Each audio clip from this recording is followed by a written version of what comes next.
Hello, everybody. How are you guys? We completed the last of a series of videos on San Diego yesterday. We're going to try to do one city a week. In the case of San Diego, we extended that a week. And hey, I have the power to do that. I'm the CEO and chief bottle washer.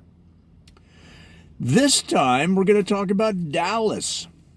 And may have to extend it again a week, but for the time being, we're going to do Dallas videos all week, and it's just the next community in our community spotlight series, where we get up close and personal with different cities, different towns. And Dallas is the next one on the list. So this video is just going to be a basic intro to the city. And of course, we'll get deeper into it with different videos on the music scene, sports, some of the worst. In San Diego, we did a whole series on 5 worst,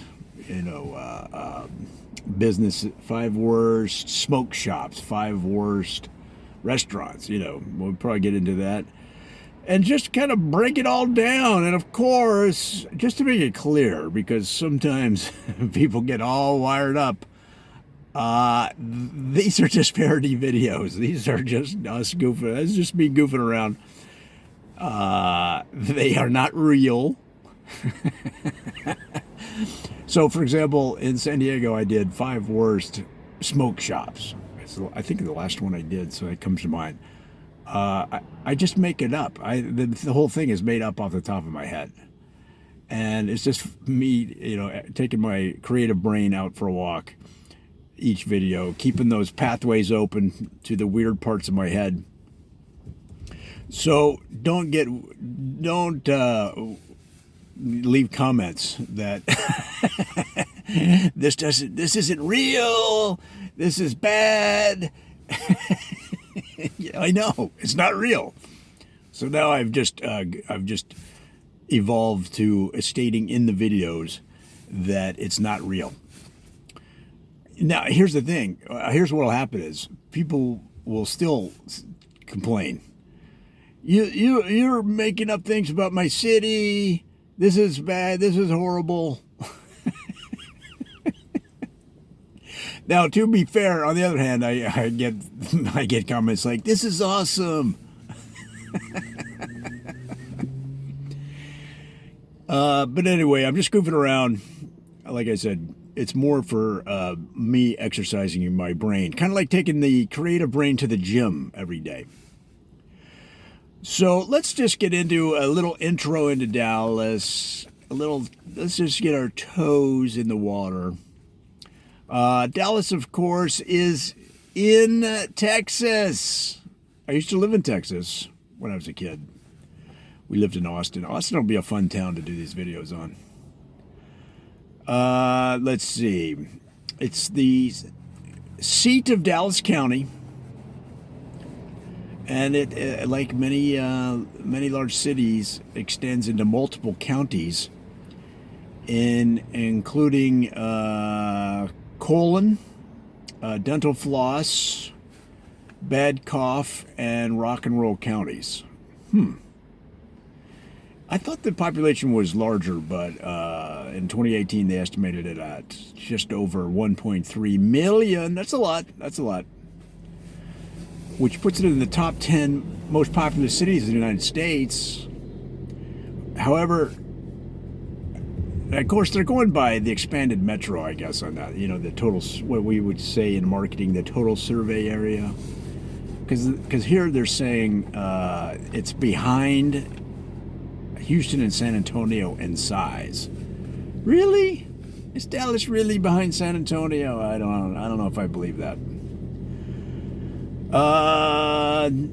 Yeah, there's no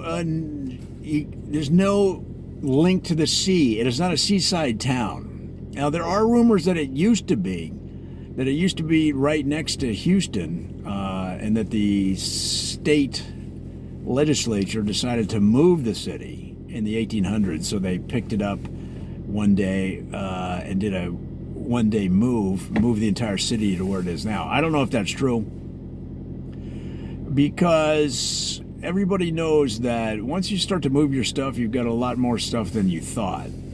That might be the stuff they left behind. That might be the Katy area. That might be the leave behinds when Dallas moved. I don't know. So let's see. Let's go all the way back. The Dallas-Fort Worth area was initially a confluence of railroad lines to ship cattle, oil, cotton out of the place so they could make some money. So they started driving cattle all over. They were growing some cotton, and later some cowboy threw his knife in the dirt there near Dallas and hit oil. So they had all this stuff. They're sitting around. These cowboys are sitting around. They're going, "Hey, listen, what are we going to do with all this cattle and cotton and oil? Because right now the cattle are carrying the cotton, but the oil is flying all over the air, and it's getting the cotton dirty, and the cattle can't see straight because the oil flying through the air." So they decided to make it a transportation hub with railroads so they could ship all those products back east and get that big East money, get that New York money. Ship this stuff to New York now and get that New York money coming in here. And of course, then later when the freeways were built, they made Dallas even a stronger hub of industry and finance. They have a great airport there, the Dallas-Fort Worth International Airport. It's really a good airport. It has a lot of the benefits that LAX does not have, but they also, I think, have room to maneuver out there. I think they have LAX is kind of landlocked, but I don't know for sure about their situation. Let me see. It's home to a bunch of Fortune 500 companies, of course. I think they are home to the companies Cinder Block Incorporated, Cattle Co. Let me see. Fortune 500s. I think they've got Red Dirt Company. They've got the Big Hair Industries is out there, and I can't understand a word you've said. Your drawl is so strong. .com is out there too. That's a startup. 41 colleges in the area. Woo! And universities. I mean, that's just some educated people. And what's kind of cool about Dallas, just like Houston even more so, I think, it's really multicultural, a lot more than you'd think. A lot of people think some cowboys running around down there. Certainly they have cowboys in Dallas, but it's people from all over the world live there. Now, what about before? What about way, way back? So the history of the area goes back thousands of years, of course, before the Spanish came rolling across the plains. And there was native peoples called the Caddo. And then the Spanish showed up in the 18th century, as they did here in California. 18th century, right, 1700s. And then France kind of made a play, but they didn't, much like France's many efforts on the international front, it was just half-baked. Sorry, France. I love you. But of course, as we know today from the amusement park, there were 6 flags over Texas eventually. Hence the name of the amusement park chain. Those flags were France, Spain, and Mexico. The flag of the Republic of Texas, the Confederate flag, and the flag of the United States of America. A lot of people forget Texas was its own republic at one time. if you've ever wondered why Texans are the way they are, they used to be their own republic, their own country.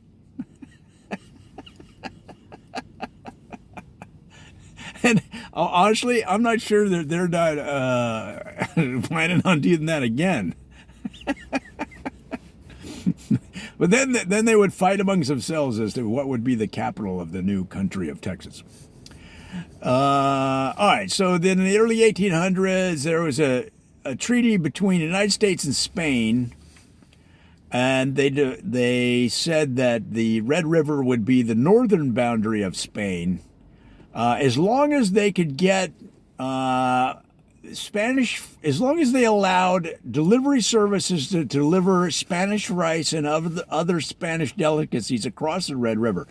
So the way that the treaty worked was DoorDash and Postmates had to be allowed to cross the river without any shots fired, because people wanted to get their Spanish food quickly and while it was still warm.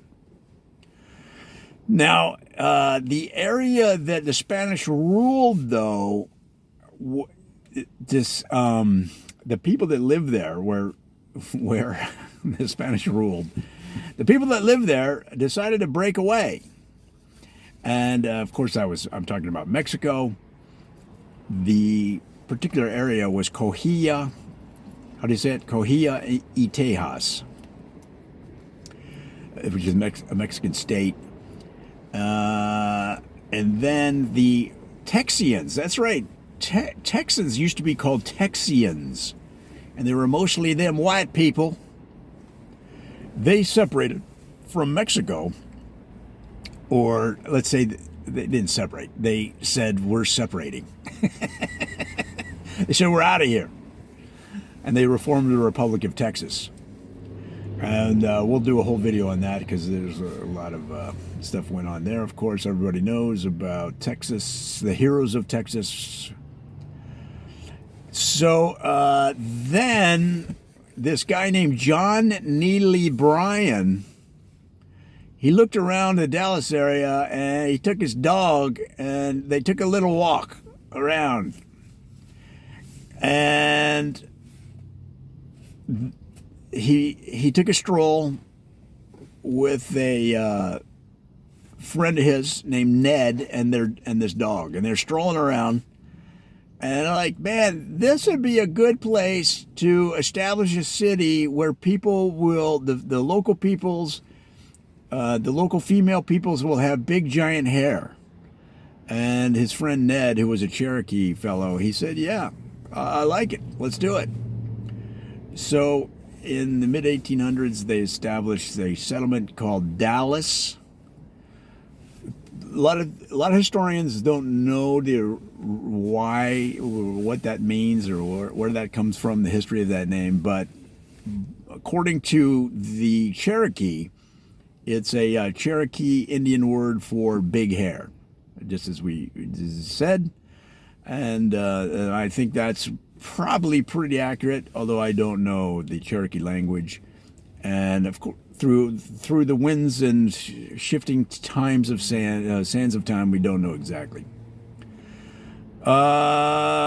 Yeah, so then they said, all right, let's put this town there. We're going to then get some cattle coming through here. We're going to get some cotton growing, and eventually we're going to discover oil. And that's how it all got started. That was the mid-1800s.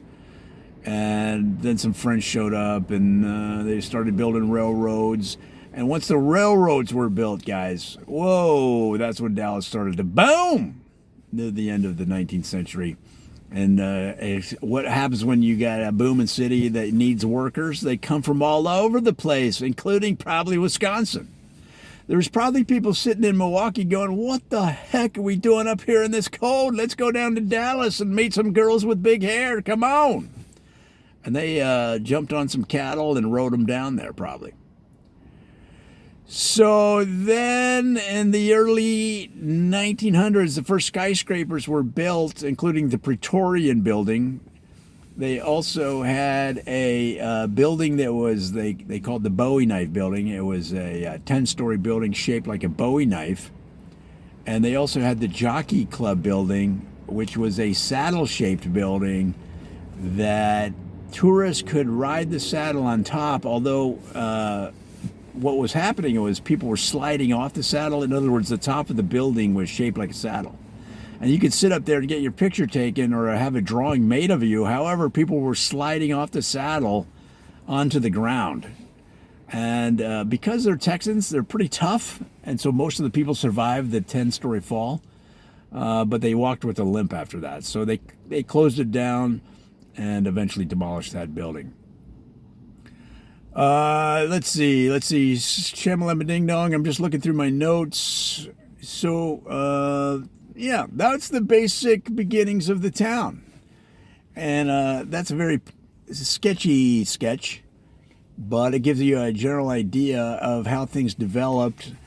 We're going to get so much more into the city. We're going to get down to the nooks and crannies. That's what's difference between my travel and history videos and other people's. I talk to the people in that city. I find out what's happening from the people that know, the people that live there and know the inside scoop. So come on back, guys, for more on Dallas. It's going to be a lot of fun. I used to, like I said, live in Texas, so I'm looking forward to learning more about the city from the people and sharing it with you. And, of course, as always, if you know better information than what I'm sharing, or different, or expanded information, or additional information, then leave a comment. And hey, I was kidding around about people getting mad, but the point is, they left a comment. They're communicating, and I want you to do that. If you have an idea, if you have a question, leave a comment. I always respond to comments. And what you're doing when you do that is that you're sharing and communicating, and when we all do that, the whole community learns and grows together.